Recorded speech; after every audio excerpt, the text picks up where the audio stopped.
অসাধারণ দৃশ্য।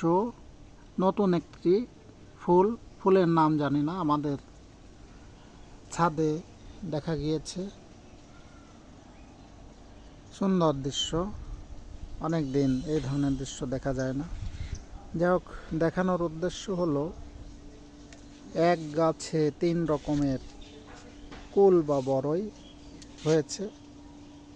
বড়ই বেশ বড় হয়ে গিয়েছে। এই যে কিছুদিন আগেও হলুদ ফুল ছিল, এখন বড়ই হয়ে গিয়েছে। এই যে কত বড় বড়, একেবারে ছাদে ঝুলে পড়েছে। অসংখ্য কাছ থেকে দেখাই, খুব ভালো লাগছে। এবছর ডাল কাটা হয় নাই, তারপরেও ভালো বড়ই হয়েছে। এটা হলো এক গাছে 3 রকমের বড়ই হয়। এখন আমি গাছটা পুরোপুরি দেখাই।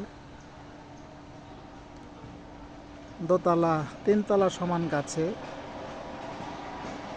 দোতলার উপরে এই বড়ই গাছটি হয়ে আছে, বড়ই হয়ে ঝুলে পড়েছে, একেবারে ছাদে টাচ করেছে। এই যে এখনই বোঝা যাবে না যে এক গাছে 3 রকম বড়ই আছে কিনা, কিছুদিন পরে বোঝা যাবে। কলমের কারণেই এই এক গাছে 3 রকমের বড়ই হয়। মূল গাছটি হলো একটি দেশীয় প্রজাতির গাছ। ওই গাছের ডালে ডালে বিভিন্ন রকমের কলম করা হয়, তখন এই ধরনের বড়ই হয়। আপনারাও চাইলে এই ধরনের করতে পারবেন, তবে সিস্টেম মাফিক সবাই পারে না, যারা পারে তাদের মাধ্যমে। আর যদি আপনি শেখেন তবে এটা সম্ভব হবে। যাই হোক, শীতকালেও বড়ই বাড়ছে, শীতকালে এসব হয়।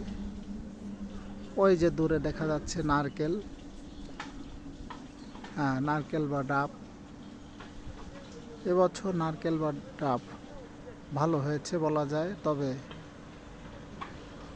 কাঠবিড়ালি আছে।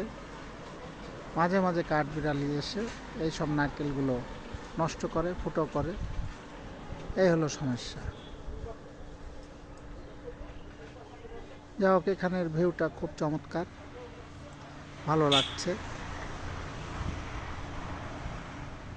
এটা আমাদের নিজস্ব বাড়ি, এখানে এইসব ফলের গাছ আছে। আম গাছের দৃশ্য এরকম।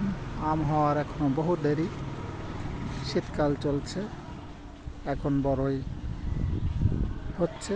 এই বড়ইগুলো পাকবে জানুয়ারি মাসের মাঝামাঝি বা শেষে। হোক, নেচার বা প্রকৃতিতে সবাই কাজ করে, কেউ বসে নেই, সবাই কাজ করে। তার প্রমাণ এই যে বড়ইগুলো কত সুন্দর লাগছে। যাই হোক, সবাইকে অসংখ্য অসংখ্য ধন্যবাদ জানিয়ে এখানে শেষ করি। Thank you.